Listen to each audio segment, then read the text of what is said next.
Bismillah. Assalamualaikum warahmatullahi wabarakatuh. Alhamdulillahirabbil alamin. Wassalatu wassalamu ala asyrafil anbiya'i wal mursalin nabiyina Muhammadin sallallahu alaihi wasallam wa ala alihi wa sahbihi ajma'in. Asyhadu an la ilaha illallah wahdahu la syarika lah, asyhadu anna Muhammadan abduhu wa rasuluhu la nabiyya ba'da. Mari kita awali pengajian kita dengan membaca basmalah. Bismillahirrahmanirrahim. Puji syukur kita panjatkan kepada Allah Subhanahu wa taala yang masih berikan nikmat yang tak terhingga kepada kita. Kita masih diberikan kehidupan, umur yang panjang, kesehatan dan juga kesempatan. Wabil khusus kita masih diberikan nikmat iman, nikmat Islam, nikmat ibadah, nikmat menuntut ilmu agama yang sampai pagi ini masih Allah anugerahkan kepada kita.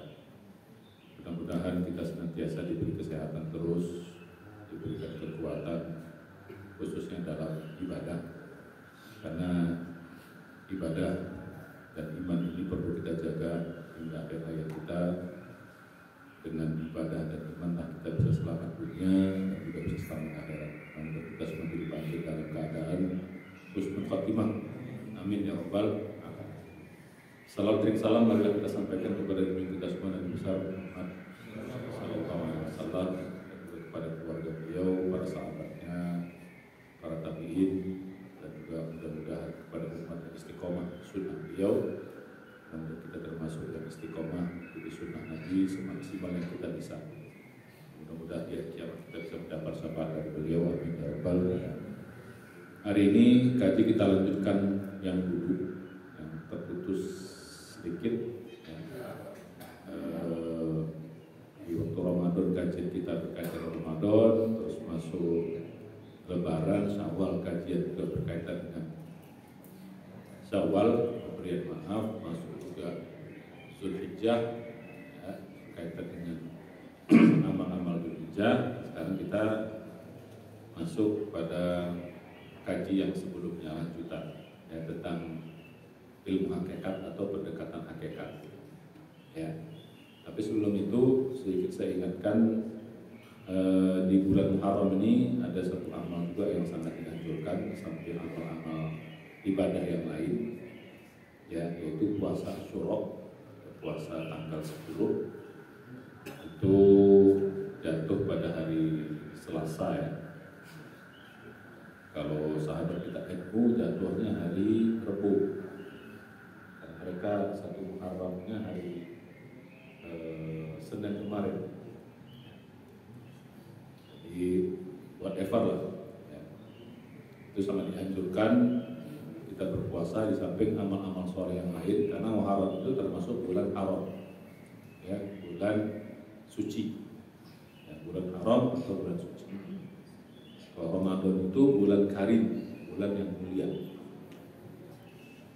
Nah, jadi bagi yang mampu, yang sehat, tidak dalam kondisi sakit atau musafir, mari kita usahakan, karena berpuasa di tanggal 10 Muharram itu atau hari Asyura itu dapat menghapus 1 tahun sebelumnya.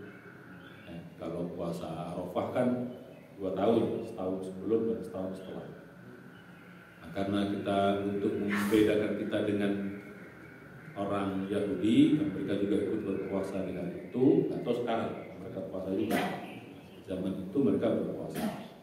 Kita membedakannya dengan puasa 2 hari, ya 9-10 atau 10-11. Terserah mau dipilih. Ya. 9-10-11 3 hari juga nggak apa-apa, kenapa? Ya, masalah. Jadi minimal 10, kalau bisa 9-10 ya, atau 10-11. Mudah-mudahan bisa kita pas juga sekalian sholat ya, atau puasa Senin itu. Besok Senin sekaligus Selasa ya. Kalau mau 3 hari nggak apa-apa juga. Selasa, Rabu, langsung Kamis, puasa Kamisnya kan. Nah, langsung Sabtu nanti tanggal 13 tengah bulan kan, Sabtunya berarti. Jadi enggak, silakan. Ya, kita itu sebagai pengingat saja, kita nggak lupa. Nah sekarang kita masuk kepada, kemarin kita sudah bahas tentang hakikat rezeki ya, tentang hakikat rezeki. Itu sebenarnya masih belum tamat kajinya, tapi kita tamatkan aja, kita masuk pada hakikat yang lanjutannya. Ya. Nah sekarang masuk kepada hakikat harta. Ya, hakikat harta. Ini mungkin 2-3 kali pertemuan, habis itu kita masuk hakikat rumah tangga atau hakikat keluarga. Juga kita dimasuk itu perlu kita bahas ya. Pokoknya materi-materi yang dulu kita sifatnya umum sekarang kita bahas lebih pada pendekatan ilmu hakikat ya, supaya kita bisa memahami konsep agama kita ini lebih dalam, tidak dangkal, tidak hanya luar-luarnya saja, tapi masuk ke dalam. Itu membuat kita lebih bijaksana ya, bahkan ya lebih semangat dalam beragama. Karena kita tahu dalam. Oke, ya. Kita masuk kepada hakikat harta. Kemarin kita sudah bahas ya, rezeki itu kan ada 7 tingkatan. Itu tingkatan rezeki yang paling rendah itu kan harta. Harta itu segala satu yang kita miliki, yang bisa kita gunakan, yang bisa kita manfaatkan. Ya, bisa kita makan, bisa kita pakai, bisa kita simpan. Jadi gitu. Ya, bisa kita tukar.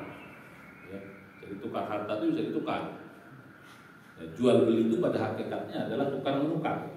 Bahasa kitanya dulu barter. Itulah. Jadi yang bisa kita pakai, yang bisa kita gunakan, yang bernilai, ya, bisa disimpan, bisa ditukar, ya, dan seterusnya. Nah sekarang kita itu kan harta dalam konteks makna. Sekarang kita masuk kepada hakikat. Jadi saya bilang tadi, kalau kita belajar tentang ilmu hakikat ini, bicara harta ini ngeri kita Pak. Ya. Karena rezeki yang paling berat nanti pertanggungjawabannya itu adalah urusan harta. Kalau yang lain tidak terlalu berat. Ya, rezeki ilmu, rezeki kesehatan, rezeki keluarga, ya berat. Kalau jabatan itu nggak dihitung rezeki Pak. Kalau jabatan itu hitungannya musibah. Rezeki. Balik kalau gitu. Ya, di jabatan dihitung rezeki. Padahal bukan rezeki itu. Jabatan itu musibah itu. Ya, makanya sahabat kalau dapat jabatan bukan alhamdulillah. Kalau yang lain-lain alhamdulillah tuh, dapat harta alhamdulillah, dapat anak alhamdulillah, dapat keluarga, istri baru, suami baru. Bukan nikah maksudnya. Ya, alhamdulillah. Ya, rumah baru alhamdulillah.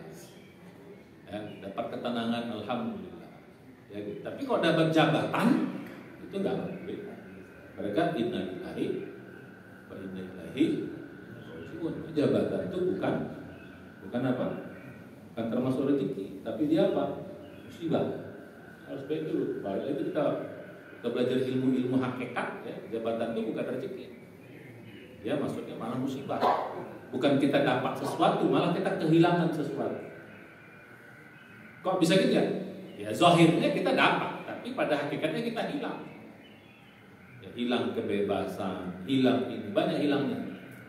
Ya, apalagi sampai nggak amanah, dulu hilang iman dia langsung. Makanya orang dulu kalau dapat jabatan tuh nggak ada yang ngejar, nggak ada yang nyari-nyari, malah menghindar. Kalau bisa jangan, karena beratnya. Ya, itu hanya orang-orang yang hebat yang mau menerima amanah itu. Begitu. Sama seperti kalau kita balik cerita amanah kehidupan ini, amanah khalifah, amanah iman ini kan langit kan nolak. Inna aradna al-amanata 'ala samawati wal ardi wal jibal. Bumi nolak, jibal gunung-gunung nolak. Fa abaina, mereka menolak. Ya, ayyahmilna wa asfaqna, mereka takut. Ya, takut. Jadi dapat amanah malah takut. Nah, kalau kita dapat amanah malah alhamdulillah. Sujud syukur. Mantap. Pantas babak belur. Pantas belum habis langsung. Gimana enggak pujiannya? Dapat jabatan, akhirnya ya, punya simpanan di Belanda, dikasih gaji 30 juta, apartemen, mabok lah. bongkar langsung. Apa itu amanah. Kasih jabatan 10 tahun, sekarang mau habis, stres gitu kan, nunggu dia dituntut orang, stres gitu. Terus udah gila di tengah jalan. Nah, itulah jabatan. Makanya jadi Pak Edi jangan mau dapat jabatan kan. Jadi itu hak jabatan itu. Jadi makanya kemarin kita bahas, jadi jabatan itu tidak termasuk rezeki. Tidak termasuk rezeki. Ya, masih balik nanti kita masuk nanti sedikit spill aja tentang hakikat jabatan. Sekarang kita masuk pada hakikat harta. Jadi harta ini malah rezeki yang paling rendah itu malah harta. Rezeki yang paling rendah itu sebenarnya harta. Karena pertanggung jawabannya paling berat. Kan kemarin kita udah bahas ya jenis rezeki itu ada 7 ya. Ini yang pertama itu harta. Ngeri gitu. Kenapa? Kalau harta ini dia double ininya. Pertanyaannya double. Kalau yang lain itu pertanyaannya cuma satu. Ilmu kemana kau pakai, kemana kau gunakan, keluarga gimana kau cara ngaturnya. Semua itu pertanyaannya satu. Ya, kesehatan, tubuh yang lengkap, kemana kau gunakan, pertanyaan satu. Tapi kalau harta ini pertanyaannya 2. Min aina iktasaba, gimana kau cara dapatnya? Wa fi aina anfaqa, kemana kau menggunakannya? Double dia pertanyaan. Ngeri kita Pak kalau bicara harta ini. Ya nggak apa-apa, kita sekarang udah bicara hakikat harus kita ngeri-ngerikan biar jangan merasa tenang-tenang saja kita punya harta banyak sekarang ini. Kita pikir kalau kita punya harta banyak hanya simpanan harta kita, enggak, yang kita simpan itu bukan harta kita. Udah belajar dari ibu kakek kita. Harta kita yang sungguhnya bukan yang kita simpan. Gitu. Jadi bukan yang kita simpan. Nanti kita belajar tentang hakikat jenis harta itu nanti yang kita punya cuma ada 3 nanti. Kata Nabi. Yang kita makan sampai dia jadi kotoran, begitu. Kalau belum jadi kotoran belum kita punya. Kalau udah jadi kotoran kan masih kita buang. Yang kita pakai, labista yang kita pakai, kemudian udah usang. Kalau belum usang belum harta kita. Udah usang baru. Udah usang itu artinya udah gak kita pakai lagi. Yang ketiga adalah yang kita infakkan, dan itu justru yang harta kita semua. Fa'amdaita atau fa'amdaita yang kekal. Yang kita simpannya belum punya kita. Nanti itu kita bab sendiri nanti kita bahas. Jadi kan dari mana ditanya, kemana pun ditanya. Jadi bayangkan Pak, selama kita mulai dari kita baligh sampai nanti kita mati, berapa puluh ribu kali kita dapat uang? Berapa puluh kali kita dapat uang? Itu dihitung berapa kali kita dapat. Apakah dikasih orang, apakah kita dagang, apakah kita nemu, apakah nipu ya apa? Bayangkan, jadi selama kita mulai dari baligh sampai kita mati, berapa kali kita dapat uang? Kalau 10.000 kali, berarti 10.000 kali pertanyaannya. Nah, itu baru dapatnya. Nah, selama kita juga dari mulai kita balik sampai kita mati, berapa kali kita pakai harta itu? Pasti lebih banyak. Kalau 20.000 kali ditanya. Karena pertanyaannya, dari mana kau dapat ini? Kemana kau habiskan? Jadi harta yang pertama ditanya. Misalnya, ya sen pertama kita mulai balik dapat uang 10.000. Nah, ditanya, di mana kau dapat 10.000 nih? Ya aku dikasih orang. Oke, 10.000. Terus yang 10 ini kemana kau pakai? Ternyata dipakai 3 kali. Pertama dipakai merokok. Nah, anak-anak kan oleh. Habis itu dibuat apa gitu. Tanya 3-3-nya itu. Begitu pas merokok pak sekali misalnya, betul loh. Misal gitu loh. Ngeri-ngeri itu aja merokok deh kan. Gak tahu rasa ya. Ngeri-ngeri sedap ya. Nah bayangin Pak. Jadi makanya urusan harta ini urusan yang paling berat nanti pertanggungjawabannya. Kalau yang lain itu cuma satu doang, kemana kau pakai? Itu aja pertanyaan. pertanyaan. Rezeki yang lain, tapi kalau rezeki ini dari mana kau dapat, kemana kau pakai, kemana kau gunakan, kemana kau habiskan. Nah jadi kasih lontai lagi akan ngeri kita terhadap harta ini. Ya, makanya sahabat-sahabat dulu kalau udah ngerti tingkat iman mereka apa, mereka kok dapat tuh agak ngeri Pak, cepat-cepat langsung dihabiskan. Oh mereka nyimpan, kalau nyimpan bahaya. Ya, kecuali kalau menyimpannya untuk kebaikan-kebaikan. Ya, balik kita pada kaji. Ya, jadi itu sedikit spillnya saja, pengantar. Ini hari ini kita belajar. Ustaz, jadi takut kami, bagus takut. Ya, dengan takut itu kita menjadi memperbaiki diri, mempersiapkan diri. Jangan kita merasa tenang saja, Pak. Karena salah satu nanti Pak, orang bukan di akhirat, jangankan di akhirat. Orang mau mati, penyesalan pertama itu urusannya harta, Pak. Orang mau mati, itu penyesalan pertama dia itu urusan harta, bukan yang lain-lain. Kita bukan bicara orang kafir, orang beriman. Kita bicara orang beriman, orang yang rajin ibadah, orang beriman, dia orang beriman. Itu penyesalan pertama dia nanti urusan ketika dicabut urusan harta. Itu yang menyampaikan Allah dalam Al-Quran, surat Al-Munafikun, surat 63, ayat 9, 10. Makanya ayat 9 itu jelas. Ya ayyuhalladzina amanu, ini ayat buat orang beriman. Wahai orang beriman, la tulhikum amwalukum wala auladukum an dzikrillah wa may yaf'al dzalika fa ulaika humul khasirun. Wahai orang beriman, ini ayatnya buat orang beriman, bukan buat orang kafir, bukan buat orang Islam. Karena orang Islam belum tentu beriman. Banyak orang Islam yang tak beriman. Islam KTP misalnya, sholat pun tak pernah. Ya, boro-boro amal-amal yang lain.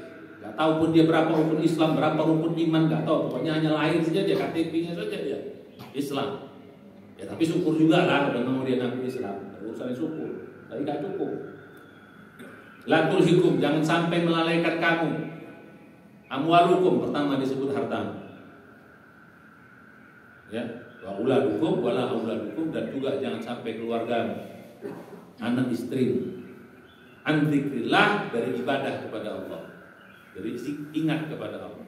Wa may yaf'al dzalika, barang siapa yang kayak gitu biar dia beriman, fa ulaika humul khasirun, dia termasuk orang rugi. Jadi ada orang beriman yang rugi, Pak. Dia beriman, sudah beramal soleh, tapi dia masih rugi. Kenapa? Karena banyak lalainya. Maka lanjutan ayat itu, anfiku, maka infakkan hartamu.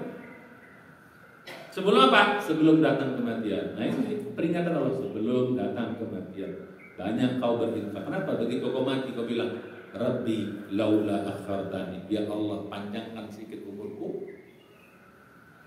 ila ajalin qarib, sedikit aja, fa asaddaqu, pasti aku banyak bersedekah. Wa aku minas sholihin, dan aku akan menjadi orang soleh. Lihat.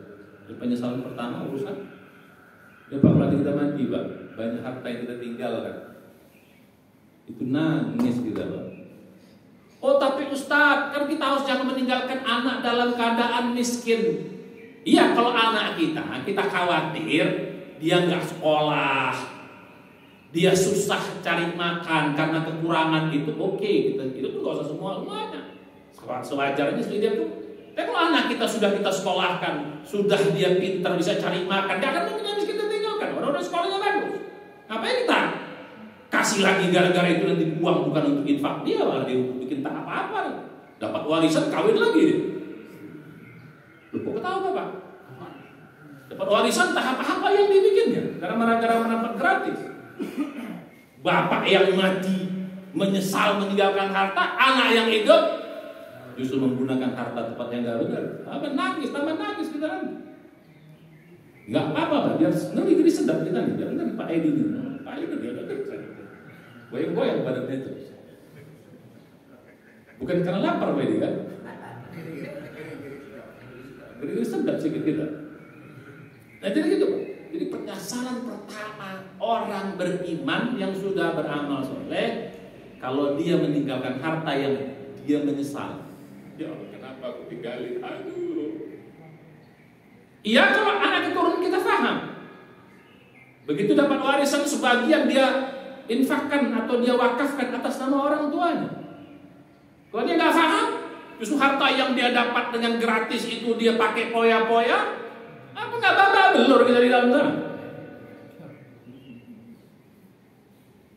Saya ingat banget Pak ini sebagai saksinya. Waktu bapak saya meninggal dulu, ternyata diam-diam dia punya harta banyak. Terkejut kami, banyak juga harta bapak kami. Ya, karena waktu beliau sudah ini kan ya makannya kan ditanggung semua, tapi kita nggak. Jadi ternyata uang yang kita kasih dari berapa tahun itu simpannya semua. Meninggal banyak lagi, wah itu kejut kita. Pak Edi sebagai saksi. Waktu Pak saya meninggal bareng saya sama beliau. Ya karena kita sudah paham ya kita nggak perlu lagi. Ya, anak-anaknya sudah cukup semua. Akhirnya harta itu semua kita kasih buat saudara-saudaranya yang banyak. Ternyata saudaranya banyak buat kita kasih. Yang tua dapat ini, yang ini dapat adik dapat semua. Kita bagi semua. Karena kita paham pasti dia nangis. Dia tinggalkan harta. Pasti dia nangis. Ya, karena kita paham sebagai anak. Nah anak-anak yang lain pun ya karena merasa sudah tidak butuh juga, sudah punya rumah, sudah punya pekerjaan, sudah punya ini juga nggak butuh, sudah.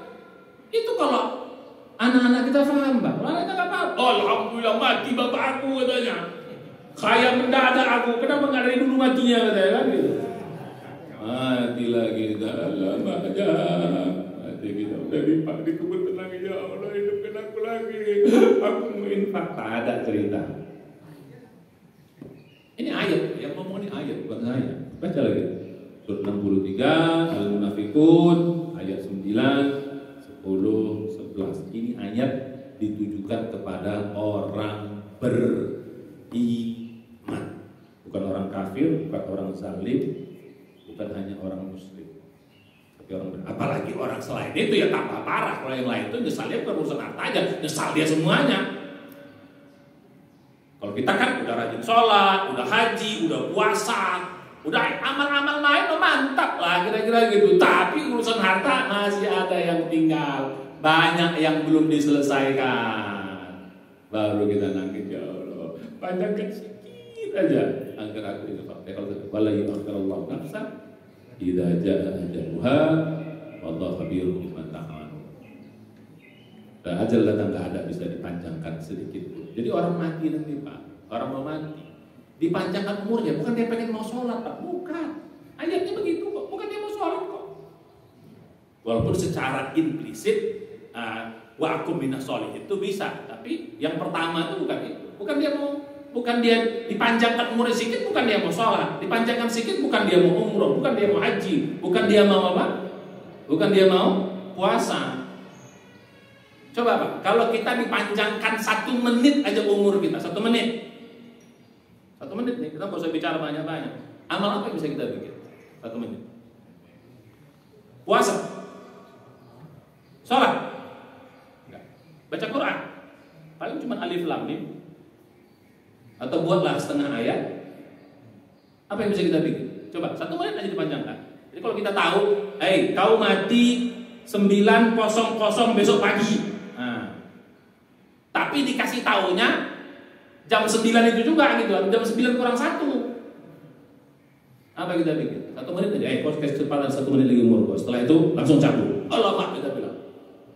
Apa kita bisa bikin 1 menit? Cuma bisa infak Pak.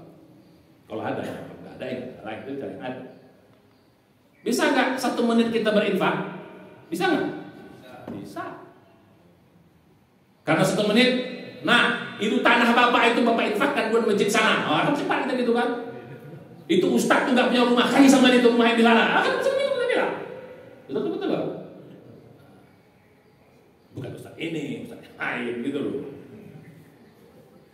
Bisa 1 menit bisa kita lakukan. 1 triliun bisa dalam 1 menit. Bisa.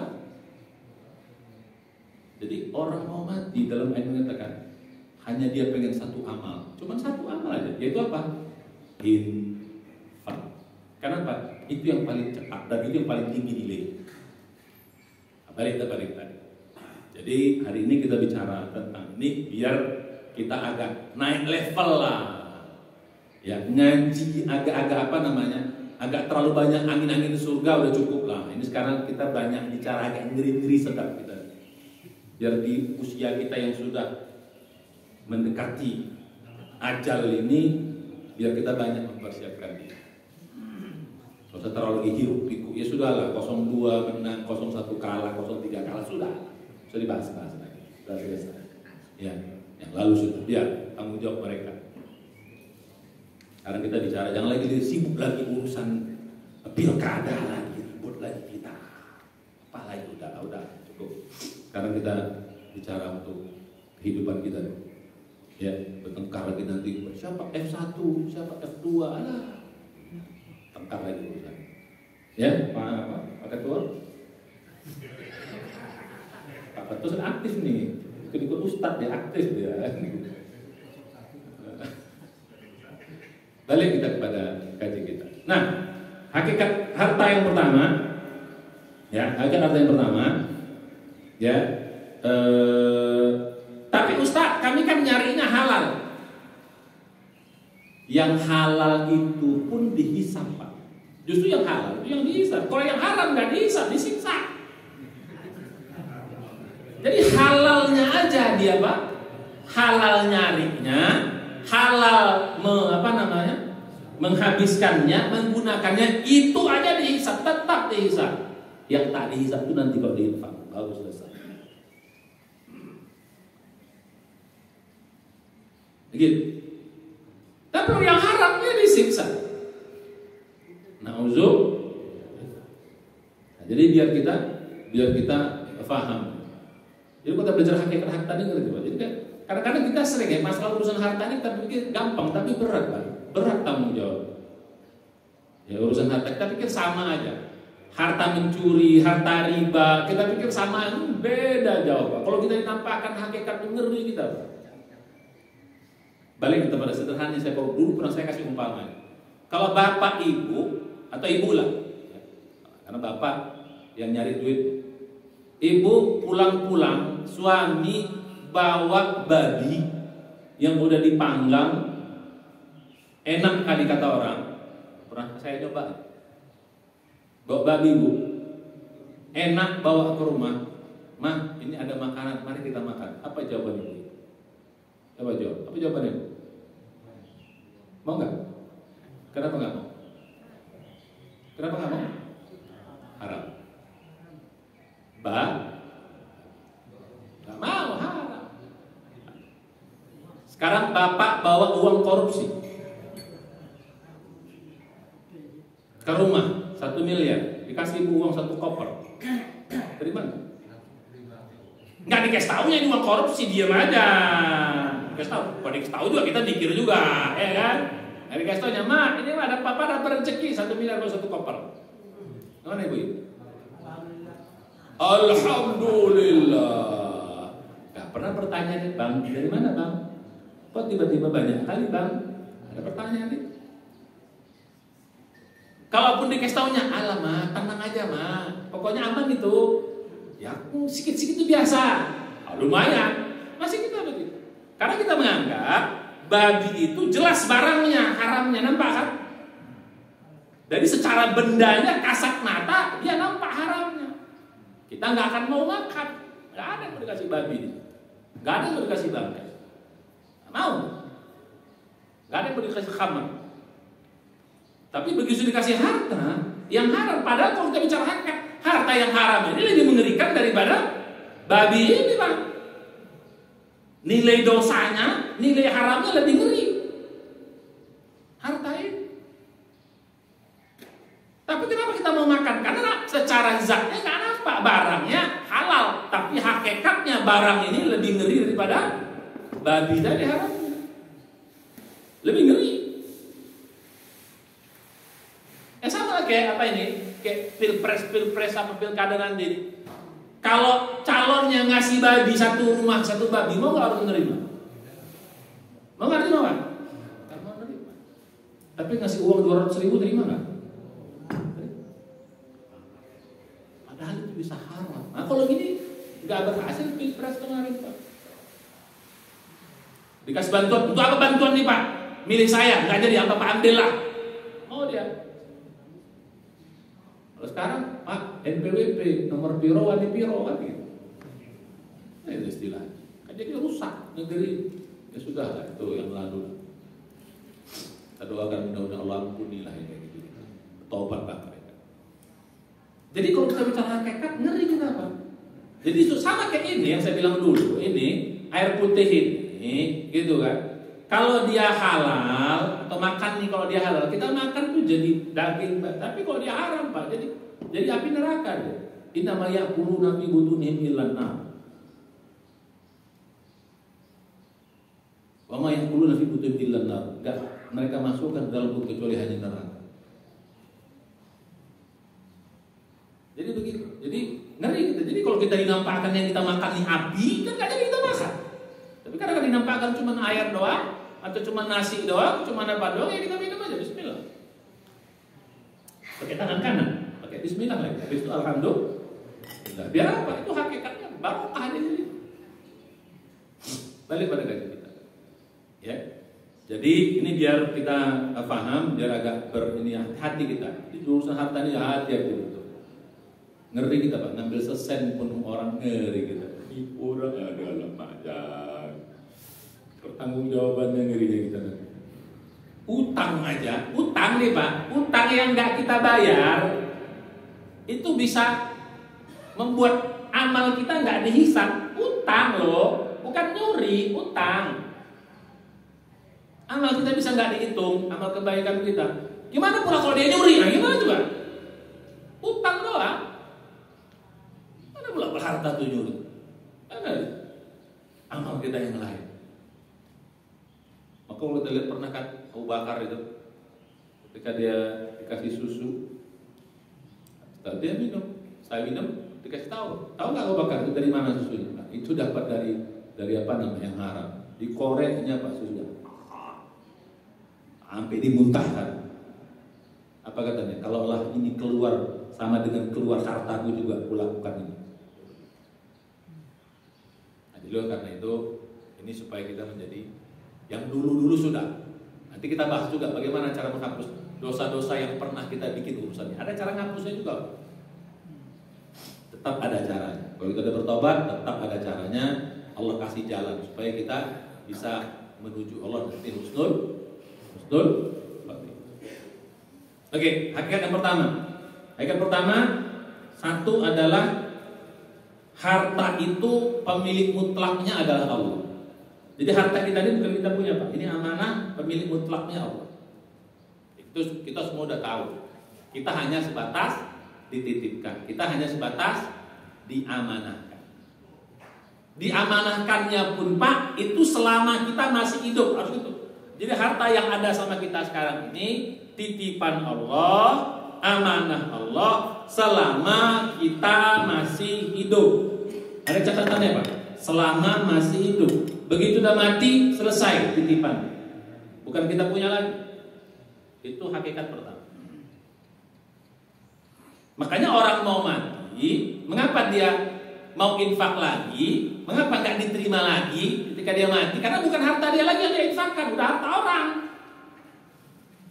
Bukan harta orang, harta Allah yang Allah kasih juga sama orang, Allah pindahkan sama orang lain. Makanya kalau kita berwasiat itu ya bahasa saya tanda petik, nggak ada nilainya Pak. Tanda petik ya. Udah mati aku nanti, ya udah gak kita pakai. Di sana infakkan, udah mati aku nanti, itu pakai itu kawan. Nggak banyak gunanya lagi Pak. Kenapa? Ya bukan harta kita. Makanya wasiat itu tidak boleh lebih dari sepertiga. Nah, boleh, karena bukan kau punya lagi. Nggak boleh suka-suka kita lagi. Makanya mumpung masih hidup, lakukan itu. Yang udah mati, karena udah gak kita pakai. Satu, ya udah gak dipakai, ya gak kasih orang. Yang kedua, bukan kita punya lagi. Punya Allah yang sudah Allah berikan, pindahkan kepada ahli waris kita. Jadi hak pertama, harkat yang kita punya bukan kita. Pemilik mutlaknya adalah Allah yang dititipkan sama kita selama, ada kata-kata itu, selama masih hidup. Begitu mati, hak guna pakainya selesai. Saya bilang tadi, penyesalan orang mau mati itu adalah apa? Urusan harta. Yang banyak itu akhirnya pindah, tapi dia gak dapat manfaat. Bagus gua infak, tapi gak bisa lagi kalau udah mau mati. Satu. Nah, kita lihat ayat-ayat. Pertama, ayatnya banyak kita udah hafal. Ya. Lillahi ma fis samawati wa ma fil ardh. Milik Allah lah semua yang di langit dan semua yang di bumi. Kan udah jelas. Jadi seluruh di alam banyak sekali ayat-ayat yang begitu. Lillahi ma fis samawati walillahi ma fis samawati. Banyak ayat-ayat. Itu surat 2 ayat 284. Milik Allah semua. Ya. Nah yang kedua ada lebih spesifik. Itu kan dalam konteks spesifiknya terlalu besar. Ada lebih spesifik lagi. Kita lihat dalam surat ke-24 An-Nur ayat 33. Jelasnya wa atuhum mimma lillah alladzi atakum. Jelas sekali kalimat. Berikanlah kepada mereka orang-orang yang berada dalam tanggung jawab kita. Ya. Kita harus berikan hak mereka. Mimmalillah dari malillah, harta Allah. Malillah, mal itu harta Allah. Jadi Allah mengatakan berikan harta Allah alladzi atakum yang Allah berikan sama kamu. Jadi jelas sekali mengatakan bahwa apa yang kita punya ini adalah milik Allah yang dititipkan sama kita. Maka digunakan malillah, harta Allah. Jadi bukan harta kita. Ini lebih spesifik. Jadi orang mengatakan, oh ini harta saya, bukan, itu harta Allah. Allah sebut dalam Al-Quran jelas. Nah yang ketiga, harta ini adalah hak guna pakai saja, bukan milik mutlak, hak guna pakai, Pak. Apa sih hak guna pakai itu artinya? Ada batas waktu. HGB kan ada batas waktu. Berapa? Kalau yang ini HGB berapa? 20 tahun, 30 tahun, 60 tahun, 70 tahun. Apakah namanya HGB, HGU, apa halayak, hak guna-guna? Ya itu semua hak guna, bukan hak milik. Ada batas waktu. Maka sama dengan harta ini Allah kasih kita, amanahkan, milik Allah yang diberikan kepada kita, punya batas waktu. Batas waktunya apa? Selama kau masih hidup. Begitu mati, selesai hak guna. Kita lihat dalam surat ke-57 Al-Hadid ayat 7. Ya. Gitu. Aminu billah wa rasulihi wa anfiqu mimma ja'alakum mustakhlafina. Berimanlah kepada Allah dan Rasulnya dan infakkanlah dari harta yang Allah istakhlafatu beri kau untuk menggunakan. Jadi mustakhlaf itu kita sebagai pengguna. Jadi harta ini sebenarnya sebagai kita sebagai pengguna saja, hak guna saja, bukan sebagai pemilik. Jadi hakikatnya harta kita ini bukan kita punya. Kita pertama amanah, kemudian kita digunakan hanya jadi satu. Ini amanah bukan milik kita, pemilik aslinya. Yang kedua, kita sebagai hak guna pakai. Yang ketiga, punya batas waktu. Apa? Selama masih hidup. Inilah hakikat harta yang ada pada kita. Jadi kalau kayak gini kita memahami hakikat harta, Pak, ngeri kita, Pak. Pertama, ini bukan kita punya. Jadi jangan kau yang ini punya aku, bukan, ini punya Allah. Ya walaupun kita katakan ini punya aku, itu hanya di mulut saja, bukan hakikatnya. Bukan hakikat, itu hanya di mulut saja, bukan hakikat. Ya kok ada yang meyakini bahwa ini harta dia, itu bisa sampai kufur, Pak. Jadi nggak boleh kita yakini dengan harta gitu. Jadi orang beriman meyakini harta itu adalah satu milik Allah, bukan kita punya. Itu yang kita yakini. Tapi kalau sekedar ucapan di mulut, ini punya gua, itu nggak apa-apa. Ini punya gua, ini punya saya, ini rumah saya. Tapi kalau mau bagus lagi, ini rumah Allah yang Allah titipkan sama. Oh cakep. Nah, itu orang beriman tuh ngomongnya gitu, Pak. Itu mobil siapa, Ustaz? Mobil Allah yang dititipkan sama saya. Sudah. Pak Edi? Yang dia apa itu Pak Edi? Halo Pak Edi. Mantap, betul. Ya walaupun kita bilang itu rumah saya, bukan di dalam hakikat, tapi dalam apa? Majas saya, ucapan mulut saja, bukan keyakinan. Keyakinan kita, harta itu milik Allah. Satu, hakikat pertama. Hakikat kedua, kita hanya sebatas diberi amanahnya. Namanya amanah gimana Pak? Amanah ini Pak, dikasih pinjam. Kalau bahasa ininya kita cuma dikasih pinjam. Namanya dikasih pinjam, kita boleh berbuat suka hati nggak? Berarti nanti ada efek ini apa? Ada efek apa namanya? Efek lanjutannya. Namanya pinjam, suka hati nggak kita pakai hartanya? Enggak. Namanya pinjam kok, nggak boleh suka hati. Makanya karena ini punya Allah, kita dipinjamkan, maka Allah yang berhak ngaturnya. Ke sana kau pakai, ke sana kau gunakan, ke situ kau pakai. Gitu. Allah yang semua yang ngaturnya. Nah, bukan kita punya. Sama kayak kita dikasih pinjam mobil, kau pakai mobil ya. Nggak mungkin kita pakai mobil itu sembarangan. Betul nggak? Kalau kita dikasih pinjam mobil, kita pakai sembarangan, marah yang punyanya.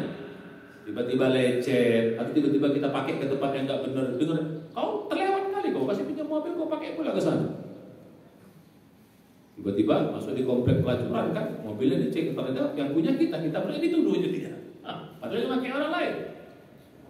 Dalam konteks itu kita marah, kenapa kau pakai nggak betul? Akhirnya udah sini yang mobil itu, semarah gitu. Dalam konteks itu juga Allah marah sama kita, udah dititipin nggak kita pakai dengan bagus, marah Allah. Marah Allah itu nanti.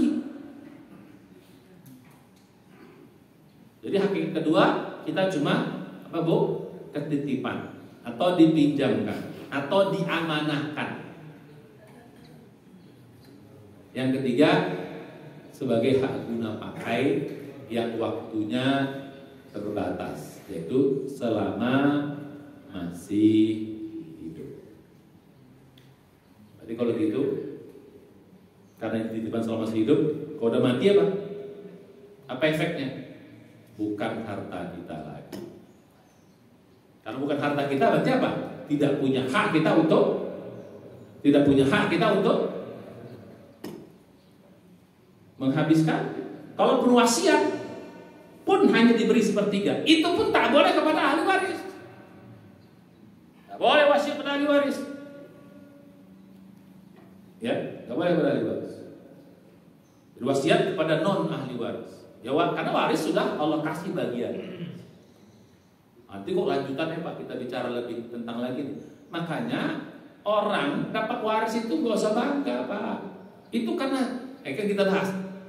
Karena sayangnya Allah aja sama kita, maka kita dikasih itu. Kita sebenarnya nggak punya hak itu, artinya harta kita kok. Jadi kalau dalam teori ilmu waris dulu pernah saya ajarin, begitu kita mati, harta ini balik dulu sama Allah, tang, gitu loh. Karena dia pemilik utamanya, balik dulu sama dia. Jadi bukan apa? Bukan kita punya, balik sama pemilik mutlak. Cuman Allah Maha Baik, gitu loh. Udah balik sama dia bagi kepada. Jadi ahli waris itu bukan pemilik, dia cuma dapat kebagian dari. Karena Allah yang bagi, jadi alhamdulillah kau dapat berapa, jangan protes. Perempuan kok aku cuma dapat setengah dari laki-laki. Syukur kau udah dikasih. Kalau Allah mau, Allah gak kasih itu.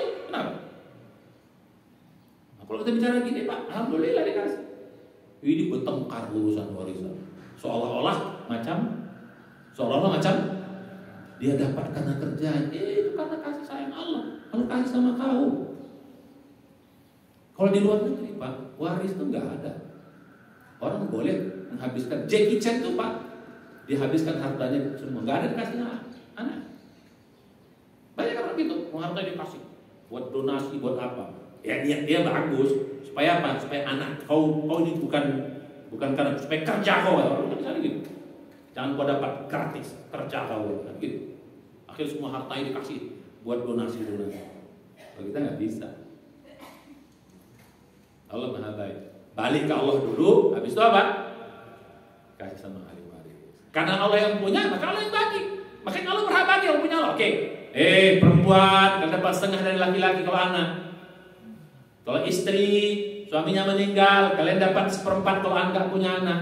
Dapat 1/8 kalau mereka punya anak. suami, kalau istri meninggal dapat 1/4 kalau dia punya anak, kalau nggak punya anak kalau dapat setengah. Orang tua, Allah yang bagi. Karena punya Allah. Nah, kalau bicara tentang ilmu hakikat, Pak, warisan tuh kayak gitu dulu ininya. Balik dulu sama yang punya, baru dia bagi. Maka yang kita kebagian, alhamdulillah, bukan protes, bukan bertengkar, berantem gara-gara urusan warisan. Sebenarnya kalau kita ngerti ilmu, Pak, kita nggak mau warisan, Pak. Kita kasih sama. Kenapa kita tahu orang tua kita capek nyari itu? Ya, kami alhamdulillah, kami bersyukur ini sekian tahadus besar. Bapak kami meninggal banget. Ibu kami meninggalkan rumah, tak kasih sama anak yang perempuan. Saya nggak dapat, kami nggak dapat. Nah, itu buat kau yang capek ngurus makan, buat kau di rumah semua sepakat. Kau sepakat nggak abang? Sepakat. Kau udah punya rumah gitu kan? Kau minta orang sepakat ke sama anak yang perempuan. Pak Edi ini saksi. Madi, saya nggak perlu, tak apa. Kenapa? Orang tua kita capek nyari buat amal soleh mereka ketika mereka mati. Itu kalau anak yang aku nggak ada. Alhamdulillah, kenapa nggak ada dulu mati aja? Gimana? Yang masih hidup. Pada orang tuanya masih sudah, bapak udah punya harta, udah punya sudah. Orang tua kita meninggal, kasih buat amal. Infakkan atas namanya, wakafkan atas namanya, beri kepada keluarga mereka yang sudah. Kita sudah cukup apa kita? Karena mereka menangis ketika mau mati meninggalkan itu. Balik apa kita? Jadi 3 hakikatnya. Satu apa? Harta itu milik Allah, yang Allah titipkan, amanahkan sama kita jadi pinjaman. Yang ketiga, hak guna pakai selama masih hidup. Inilah definisi atau hakikat harta kita. Itu sama. Nah, hakikat yang kedua, yang disebut harta kita asli itu apa? Ya kan itu harta umum yang ada sama kita. Yang disebut harta asli kita mana? Hadis Nabi menyampaikan yang punya kita betul cuma 3 kata Nabi. Yang betul, kalau tadi kan bukan kita punya siapa? Punya Allah. Yang kita terima. Yang betul punya kita kata Nabi ada 3. 1, harta yang kita makan sampai dia jadi kotoran. Jadi harta kita apa? Kalau udah jadi kotoran itu baru kita punya. Sedap gak? Maaf ya, itu tai siapa? Tai aku, itu betul. Kalau dari hadis ini, Sahih riwayat Muslim, maaf ya, kalimat agak kasar ya. Itu tai siapa? Tai aku, itu betul tuh. Karena punya hadisnya gitu. Yaqulu ibnu Adam, mali, berkata anak Adam, harta Allah. Itu bukan hartamu, kata. Hartamu adalah apa? Apa yang kau makan, akalta, fa'afnaita. Jadi kotoran. Jadi yang betul harta kita apa? Kotoran. Karena kalau masih di perut, belum kita punya, Pak. Bisa bukan kita punya, tiba-tiba sakit perut, tiba-tiba muntah, bisa. Bukan kita punya, muntah. Atau tiba-tiba bermasalah di operasi dibuang, itu bisa begitu. Ada orang gitu kan? Ternyata bermasalah di perut, nggak bisa dia, bikin kacau, tersumbat apa kita? Tersumbat apa namanya? Tersumbat khusus tuh, nggak bisa, akhirnya dipotong, tak dibuang. Kan bukan kita punya jelas. Jadi apa harta kita yang sesungguhnya? 1, yang kotoran itu. Nah, itulah kita punya. Itu boleh diaku, Pak. Ada yang mengaku nggak sekarang? Malah kita nggak, bukan punya aku, siapa? Nggak ada yang ngaku kita. Jangan itu kentut kita nggak ngaku kok. Nah, saya agak sedikit bercanda. Ada yang ngaku. Padahal itu yang pantas kita ngaku. Karena apa ya? Bunyi hati kalau kita belajar ilmu hakikat. Yang kedua apa? Labista yang kau pakai fa'ablaita. Kemudian dia sudah rusak. Jadi kita pakai ini bukan harta kita, Pak. Belum, ini belum kita punya. Akan jadi punya kita kalau dia sudah nggak kita pakai. Kenapa? Itu tentu. Jadi itulah harta kita. Jadi rumah nih belum, udah hancur. Nggak mungkin kan rumah hancur kan? Nggak mungkin kan rumah usang kan, ada terus kan. Yang kita habis ini rumah ini bukan kita punya, yang kita pakai. Ketika dia sudah usang, itulah punya kita. Kalau belum usang, belum.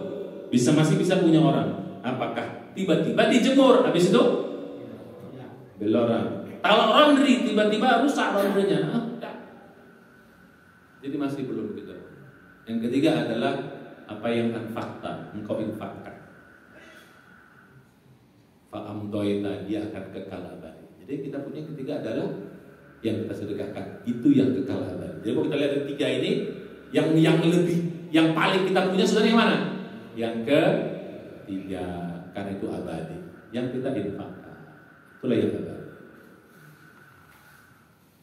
Jadi sebenarnya Bu, harta ini bisa kita bawa mati, Pak. Maka mulai sekarang bawalah harta itu. Tapi bukan dibawa harta jadi dikubur sama harta, enggak. Jadi bawa harta mati itu apa? Yaitu kita infakkan, kita bawa mati harta. Jadi kalau Bapak sayang sama harta kita, jadi Bu, Pak, kalau sayang sama harta kita, bawa mati. Bagaimana cara matinya? Infakkan. Begitulah bunyi hadis. Bawa mati. Jadi kalau ada orang bilang harta nggak dibawa mati, itu salah tuh kalimat. Bisa dibawa mati dengan infak. Titipkan dia sama orang miskin, titipkan dia jadi wakaf, titipkan dia pada kegiatan-kegiatan amal soleh. Itu yang bisa. Ini sebagai pembuka pertama. Ini tentang hakikat. Nah, minggu depan, ya, minggu depan saya nggak bisa, saya ke Jogja. Ya, nah kita masuk pada bagaimana pertanggungjawaban harta, ya, bagaimana mengembangkan harta. Ya, ternyata nanti ada juga yang sedap. Cuma ngerinya saya sebut 2 kali. Ini kan 3 kali ya. Ngerinya 2 kali, sedapnya terakhir. Jadi ngeri-ngeri, sedap. Gak apa-apa ngeri 2 kali, asal sedap dulu. Saya kira demikian. Ke depan kita bagaimana cara mengembangkan harta. Jadi bagus Pak. Jadi kita bisa harta bisa berkembang. Cuman bagaimana dia berkembang menjadi mudah gitu. Bukan berkembang kita susah. Ya. Jadi mari kita belajar tentang hakikat. Ini terasa ringan, punya harta itu nggak capek gitu. Yang ada malah bahagia. Ya. Jadi gitu. Adanya bikin kita bahagia, tidak adanya pun bikin kita bersyukur. Ya. Saya kira demikian. Kita bisa baca hamdalah. Amin. Ada pertanyaan? Kalau tidak ada pertanyaan, kita masih ada syuruh. Ya, saya nggak bisa lama-lama, soalnya jam 7 mau ke Batu. Ya, mari kita baca hamdalah. Ini mudah-mudahan kita ketemu lagi pekan depan, bukan bulan depan. Pak Ustaz Ahmad ya, saya ke Jogja bulan depan, minggu depan. Kita doa untuk majelis. Alhamdulillah, sudah kita sampai baik, mudah-mudahan ini bisa kita amalkan. Ya, assalamualaikum warahmatullahi wabarakatuh.